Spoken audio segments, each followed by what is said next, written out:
আসসালামু আলাইকুম দর্শক শ্রোতা, আশা করি আপনারা সবাই ভালো আছেন। তো আমিও আপনাদের দোয়াতে অনেক ভালো আছি।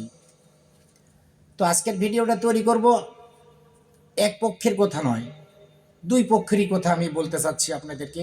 সেটা হচ্ছে, আপনাদের বাসা বাড়িতে একটা মেয়ে আছে, যুবতী একটা মেয়ে, তাকে বিয়ে দিতে হবে। অথবা ছেলে আছে যুবতী, বিয়ে করতে হবে, বিয়ে দিতে হবে। যদি আপনার বাড়িতে একটা ছেলে থাকে, একটা মেয়ে দেখতে গেছেন, পছন্দ হয়েছে, ডিটেল জানবেন ভাই।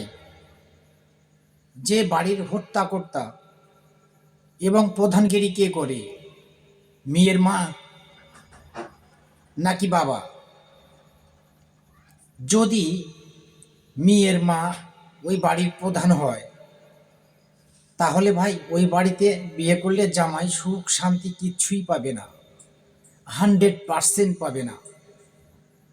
যদি বাবা হর্তাকর্তা হয় এবং প্রধান হয় বাড়ির, তাহলে সেখানে যাচাই বাছাই করে আপনারা বিয়ে দিতে পারেন ভাই। ঠিক আছে?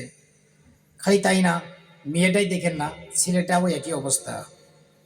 ছেলের মা যদি বাড়ির প্রধান হয়, মেয়ের পক্ষে থেকে বিয়ে দিবেন না।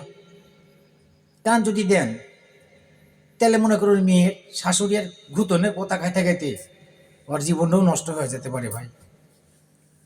তাই আপনারা সতর্ক থাকবেন যে, যেই বাড়ির হোক, ছেলের বাড়ির হোক, মেয়ের বাড়ির হোক, মেয়ে মানুষ যদি প্রধানগিরি করে, সেই ফ্যামিলিতে বিয়ে না দেওয়াটাই উচিত হবে ভাই। কারণ এটা কি আপনারা চান? মেয়ে মানুষ বাড়ির প্রধানগিরি করতে লেগে জীবনটা সব নষ্ট হয়ে যায় ছেলের এবং মেয়ের? এটা করা যাবে না। কেন করবেন?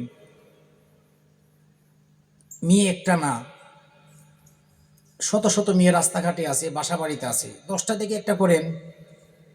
মেয়ের বাবা পাগল হই, তাও দেখবেন যে বাড়ির ওই পাগলের কথা শুনে বউ চলে, সেখানে আপনারা দিবেন। ছেলের বাপ পাগল হোক, দেখবেন যে আসলে পাগলের কথা বউ শুনে কিনা। সেক্ষেত্রে আমরা যাচাই বাছাই করে ভাই বিয়ে দিতে হবে। আর যদি না দেন, কষ্ট ভোগ করতে হবে।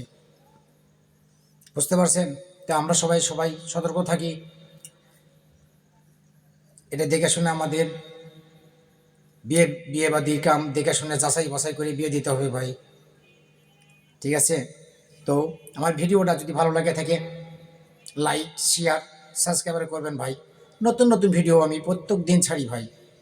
আগামীতে আরও সুন্দর ভিডিও আমাদের চ্যানেলে পাবেন। তো আপনাদেরকে সবাইকে ধন্যবাদ।